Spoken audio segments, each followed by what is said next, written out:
ਵਿਆਹ ਤੇ ਕੀ ਖਾਦਾ ਸੀ? ਚੱਲ ਚੱਲ ਕੋਟਲਾ ਨਾਨ ਤੇ ਟਾਟਾ ਤੇ ਤੁਪਾ ਤੋਂ ਵੱਡਾ ਟੁੱਟ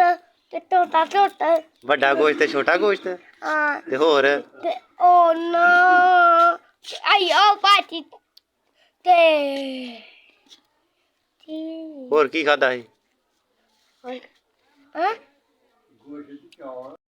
ਤੋਲ ਨੂੰ ਤੋਲ ਮਿੱਠੇ ਚੌਲ ਤੇ ਨੂਨੇ ਚੌਲ at tine mi tanate tine ਕੀ ਆਂਦਾ ਆਈਸਕ੍ਰੀਮ tanane mi ਨਹੀਂ ਮਿਲੀ ਖਾਦੀ ਨਹੀਂ ਤੋਲ ਮੈਂ ਤੈਨੂੰ ਤੋਲ ਚਾਹ ਨਹੀਂ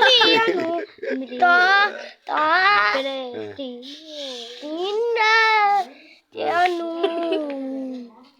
ਤਿੰਨ ਮਿਲੀਆਂ ਇੰਨੀਆਂ ਚੀਜ਼ਾਂ ਮਿਲੀਆਂ ਬਸ ਯਾਰ ਗਲਾਸ